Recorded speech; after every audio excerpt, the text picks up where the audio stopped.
native of Savannah, Georgia. She is the founder and director of Savannah Yoga Center. Savannah Yoga Center has been serving the Low Country for over a decade and has donated over $11,000 to local charities such as One Love Animal Rescue, Low Country Down Syndrome, Park Place Outreach, Senior Citizens Inc., and Liam's Land. Kelley is an experienced registered yoga teacher at the 500-hour level with Yoga Alliance, meaning she has been sharing and teaching yoga for 2,500 plus hours for 14 years. Wow. She is the director of Savannah Yoga Center's programming and yoga teacher training and has been leading yoga teacher training since 2007. Meditation and daily mindfulness practice helps her stay as balanced as possible. She shares her practice in weekly classes and twice a year at her August and January meditation and yoga retreat at the Jekyll Island Club. An artist and incurable travel junkie, Kelley holds a degree from Armstrong Atlantic State University in art and continues to live a life saturated in creativity and wonder of the world. She is the past board member of Savannah Downtown Business Association and the Greater Savannah Sports Council, Savannah Chamber of Commerce. Please join me in welcoming Kelley Boyd.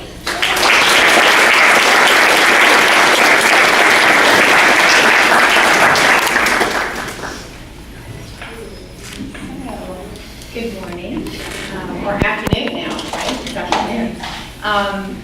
Thank you, Liz, for that introduction. Thank you very much. And I also want to thank Enmarket for inviting me to speak, as well as just having an interest in our community to be healthy and investing in our community in that way.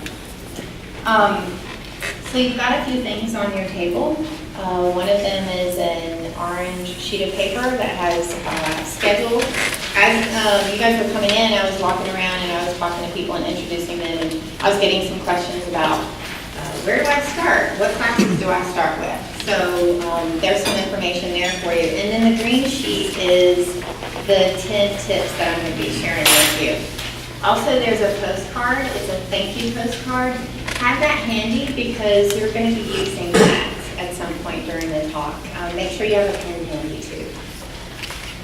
So there's a limited amount of time and there's so much that I could share with you.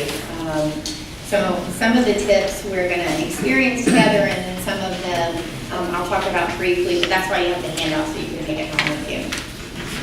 First of all, we are going to do a quick quiz. This is an enlightenment quiz. So check into this. How enlightened are you? If you can live without caffeine, if you can be cheerful, ignoring aches and pains, if you can resist complaining, if you can understand when your loved ones are too busy to give you any time, if you can take criticism and blame without resentment, if you can ignore a friend's limited education and never correct him or her, if you can resist treating a rich friend better than a poor friend, if you can face the world without lies and deceit, if you can conquer tension without medical help, if you can relax without liquor, if you can sleep without the aid of drugs, if you can honestly say that deep in your heart you have no prejudice against creed, color, religion, gender preference, or politics, if you can do all of these things, then you are a dog.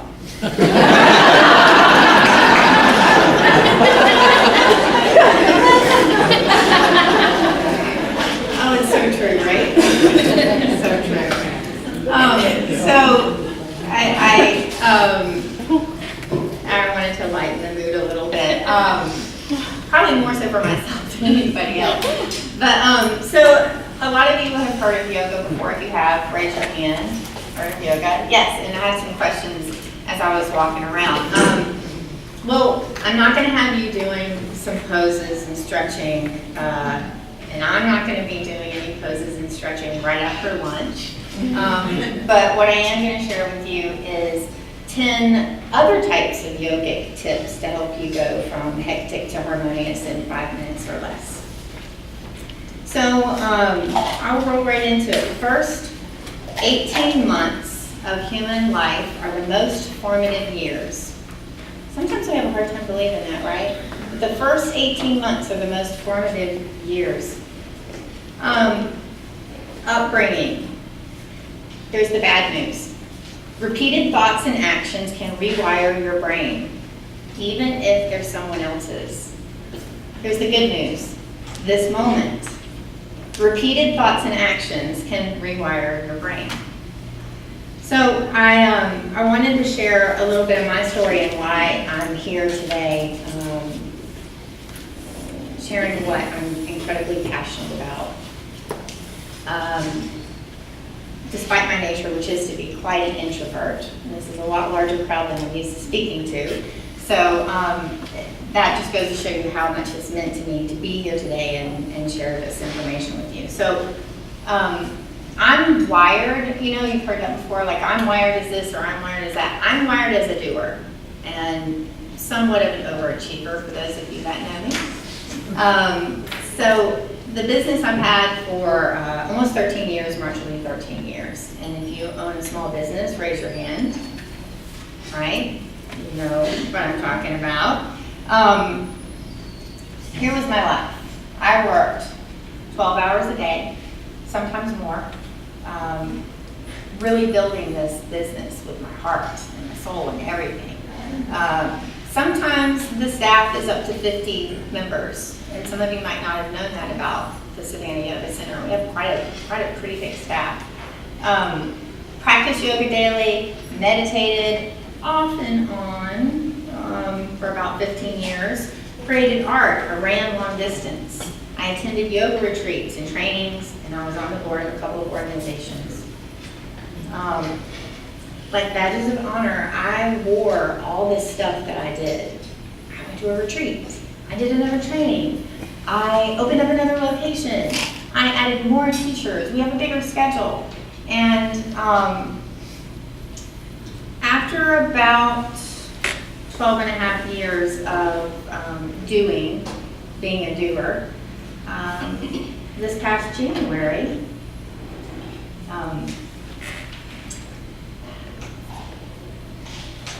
I suffered 2 nervous breakdowns. Excuse me.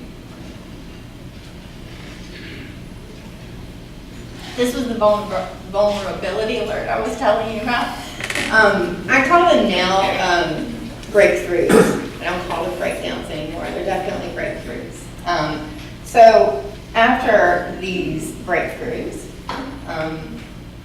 I started therapy. And a few months into my therapy, my therapist said, do you think that after we get off the phone that you can just sit down for an hour and just do nothing, just be? And I could feel the anxiety building up in me because I was like, is she speaking the same language? Because I don't know what she's talking about, right? It literally felt like she was speaking a different language. And I said, okay, so like, what do you mean? She said, just do nothing. Just sit there. Not watch TV, not read a book, not get on the internet, not check your phone, but just sit there. Look at a tree. And it dawned on me that I had no idea how to do that. Because I was spending my time doing yoga. I thought I was meditating. I was running a business. And so over the past 7-8 months, I started to learn these tips that I'm going to share with you. So these are the other yogic tips that I was talking about. There's the practice, physical practice of yoga. We're going to dive a little bit deeper. So what I realize is sometimes you're so busy doing that you forget that you have the power of free will. You have the power of change. I'm very grateful for my breakthroughs because they gave me that lesson. So a young man decides he wants to join a monastery. He goes to a monastery and asks how long it will take him to gain enlightenment if he joins. 10 years, the abbot says. Well, how about if I work really hard? 20 years. I mean, what if I start today, I drop everything, and I try really, really hard? And he says, for you, 30 years. So, that was kind of neat. So, we're going to get into the 10 tips now, and that's on the green sheet if you want to follow along. I'd love for you to. So, tip number 1 is to breathe. It's the first thing we do when we're born, and it's the last thing we do when we leave this vessel. So get in touch with your breath. In fact, right now, just sit up nice and tall, let your arms drop down into your lap, and close your eyes if you want to. Take in as full a breath as you can. Inhale as much as you possibly can. Big, big inhale. And then as slowly as you can, let the breath out. Do it again. Big breath in. Even bigger. Even bigger.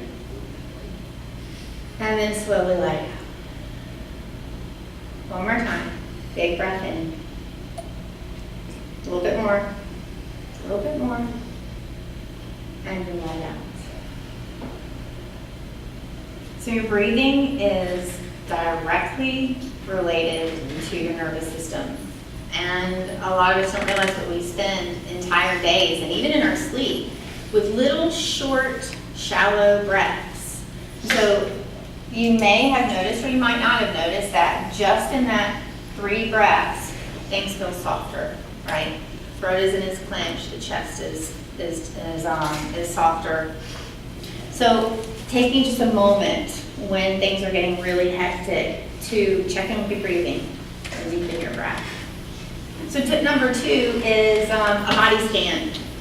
Not like the one you get at the airport, but the one that where you check in with yourself. You check in with what's going on. So go ahead and soften your eyes. That might mean close them for some of you. And then check in with your jaw. You release your jaw. Sometimes we clench, we kind of habitually hold tension right in that space. And what about your shoulders? Can you drop the shoulders down away from your ears? I just saw like half the room of shoulders go down. Okay. And then check in with your belly. You breathe deeper into a softened belly. Fully expand your belly when you breathe. Right. So to get in touch with the places that you habitually hold tension is to get to know your body better. And once you get to know your body and where you hold those places of tension, you become more conscious of them. And that sends a message when you start to release them for your nervous system to get out of fight or flight. Right? Anybody know what I'm talking about, fight or flight? Right? Anybody get caught in traffic this morning? A flood, maybe? Because we had a big tide last night, right? The body instantly, right? Grip onto the wheel. So just recognizing when you're doing that and softening. Moving to tip number 3. So again, I'm going to ask you to close your eyes. This might be the last time I ask you to close your eyes. And let the corners of your eyes lift. And then let the corners of your mouth lift. It doesn't have to be anything huge. And even if you have to fake it right now, that's totally fine. Because the deal with faking a smile is your body doesn't know the difference. Your friends might, but your body doesn't.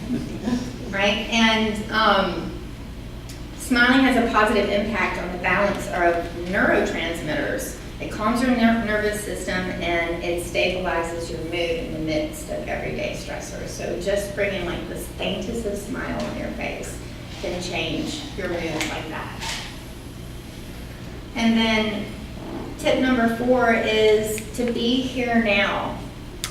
So I know that that's really hard today because we have these things, right? And some of you might be on it right now, and that's okay. I'm not offended. You might have kids. You probably are running a business, right? You have to do what you got to do. But if you are, put it down for just a moment and look around the room. Like, really, look around the room. Turn your head from side to side. Look at the person that's sitting next to you. Like, look at the top of the ceiling. Anybody notice the tiles on the ceiling, how beautiful those are?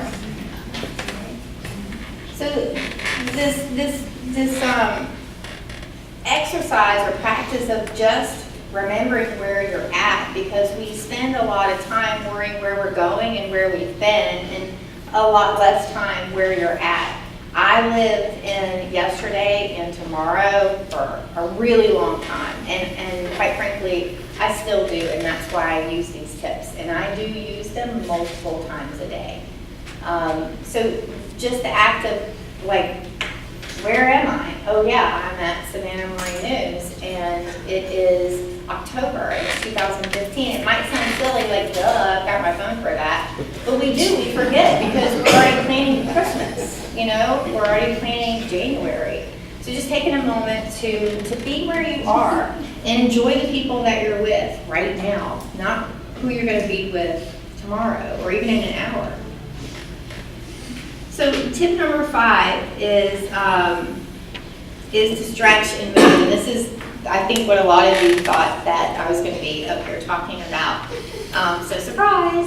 And I'm sure you might have thought that you might do some stretching, and you're going to do a little bit. So go ahead and stand up. You've been sitting for a while now, right after lunch, so go ahead and stand up, right? So you might stand behind your chair if you can all fit, or off to the side. And then take your hands out of your pockets and drop your arms by your sides. Right? We got the massage folks in the back, they're already stretching. And then just take your arms up over your head. Doesn't that already feel good? Did you hear everybody breathe in really deep when they took their arms over their head? And then let your arms come down. Now take your arms over your head again. Take one of your wrists, right? Doesn't matter which one, and stretch in the opposite direction of the wrist that you're grabbing. I know that can be a little confusing, but you got it though. Just stretch on one side. And then come back up. Take your arms and your hands up. Spread your fingers really wide. Yeah, there you go. And then grab the other wrist and take it to the other side. Inhale, come back up. And then exhale, let your arms drop. And then start to make some circles with your shoulders. It doesn't matter which way. You might even get kind of creative and crazy and do one at a time. And then the other direction. Yes. And then take a big breath in again. And let it out. Just have a seat. So a lot of you, some of the things that I hear often about practicing yoga or stretching or exercising is I don't have time.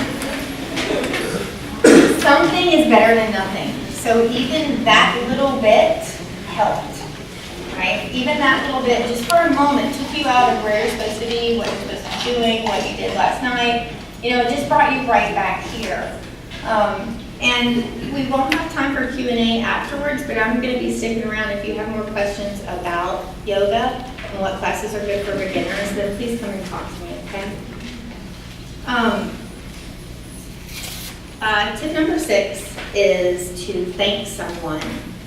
So a lot of the times we are really busy and we think about somebody that we want to thank, right? Unfortunately, in this case, it's not the thought that counts. You have to actually thank them. So there's a thank you card on your table. And I want you to think of somebody right now. Go ahead and grab it. Think of somebody right now. It might be somebody unsuspecting. Maybe it's your mail carrier. Maybe it's somebody that always helps you at the grocery store. Maybe it's your spouse. Maybe it's a family member. And write out a one-line thank you to them right now. Just take about 30 seconds, 45 seconds, and write something out to them right now, thanking them. Their name, a thank you in your name.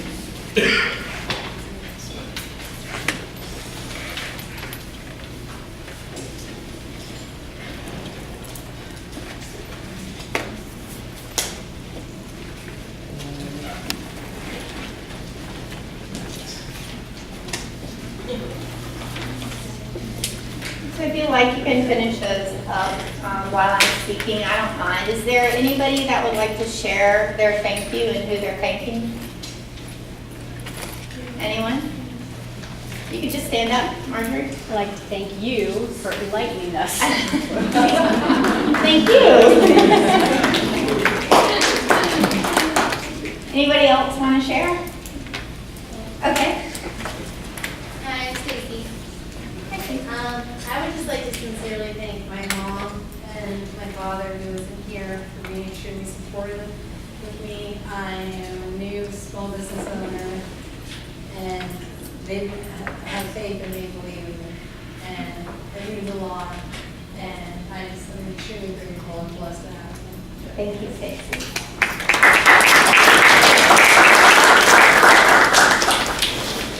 So to go the extra little step, actually put a stamp on it and their address and mail it to them.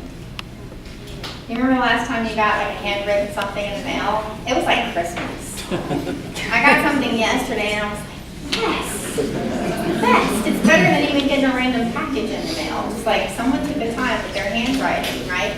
And if that doesn't happen, that's okay. Send them a text message, give them a call. It definitely breaks somebody. When you are in a hectic situation and you take that pause for just a moment and you take your mind off of your own stuff, in the circle of mindfulness, we call it selfing, not selfie, but selfing, meaning that you are so in your head and you're so worried about all the things that you've got going on and what's in it for me and why didn't this happen, me. You take that moment to just focus on somebody else. It pulls you right back into some sense of peace and some calm, right? Some balance. So, so try to get those in the mail today and surprise somebody. Tip number 7 is, this one's a little bit of a toughie. Awareness and acceptance of emotions. So, avoiding uncomfortable feelings or pretending we don't feel the way we do can backfire. It might be in the form of just out of nowhere, someone said something to you kind of sideways and you just lost it, right? Chances are you've been bottling some stuff up for a while and not really acknowledging how you're feeling. So it's harder to move past difficult feelings and allow them to fade if we don't face them. You don't have to dwell on them. You don't have to talk about them all the time. But definitely when you start to feel the body tense up, just drop in and ask yourself, what's happening right now? So an example, for me this morning, driving here, I was seeing my knuckles get white on the steering wheel. I was like, anxiety, excitement,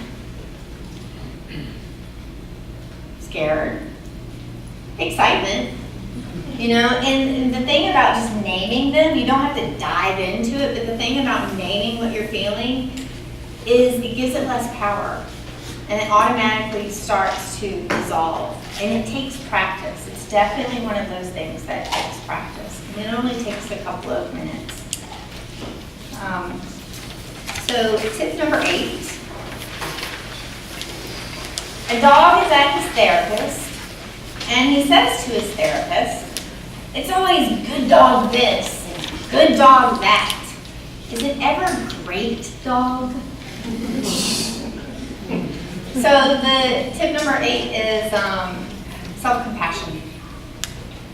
According to Kristen Neff, who is Associate Professor in Human Development at UT in Austin, studies have shown that self-criticism can lead to lower self-esteem, anxiety, and depression.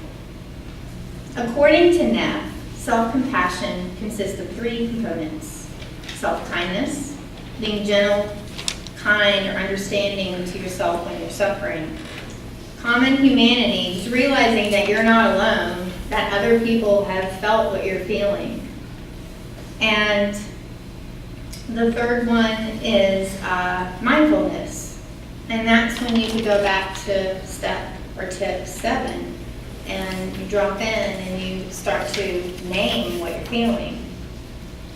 So just observing but not judging yourself about it.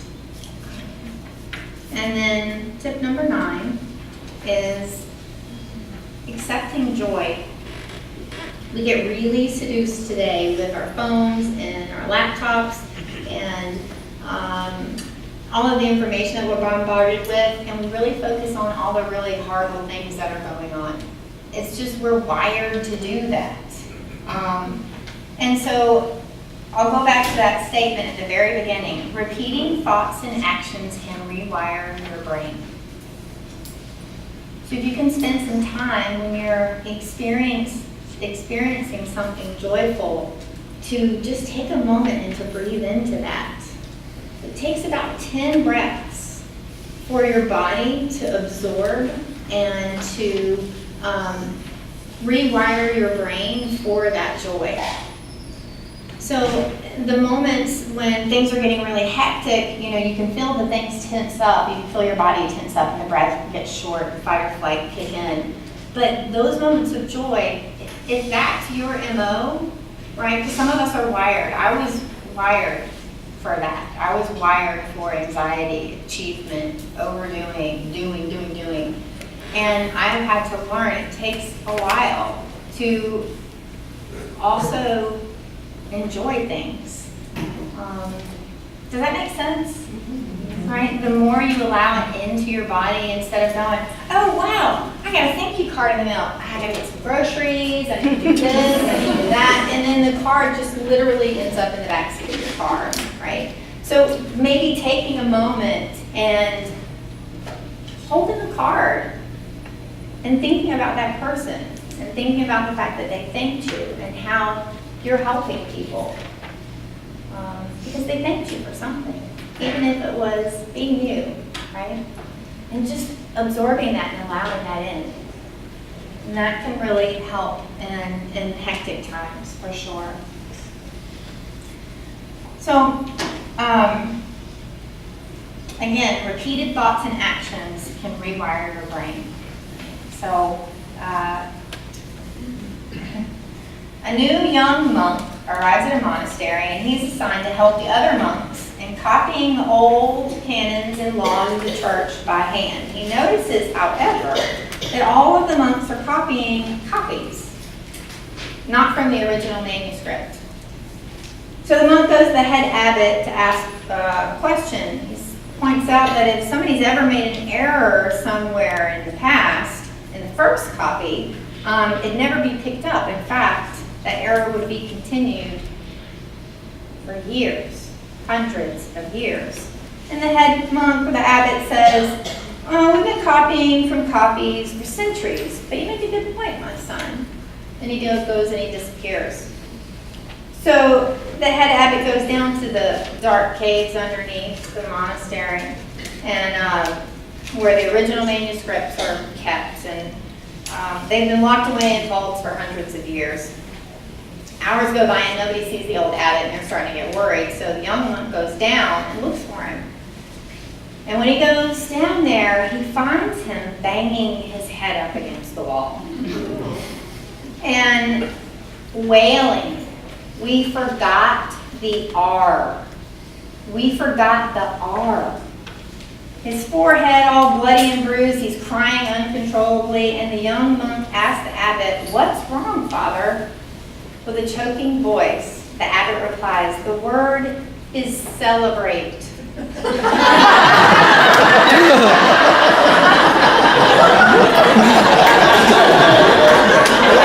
The word is celebrate.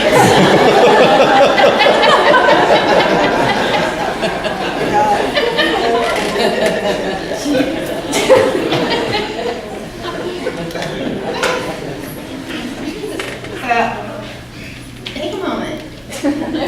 Enjoy that laugh that you just had, right? It's just so amazing.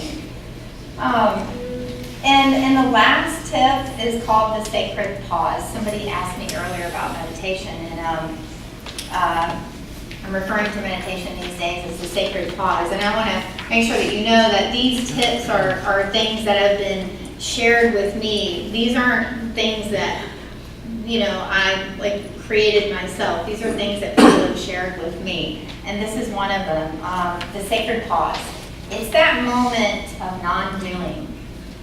And if you are anything like I am, if you're wired for doing, and even sitting here right now, you're like, okay, get on it.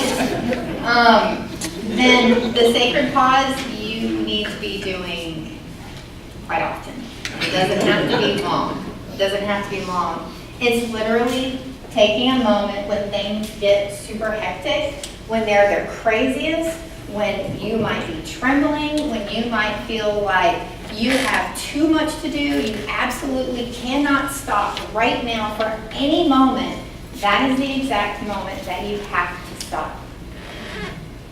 And you can stand still or sit still, close your eyes, and silently or quietly say, stop.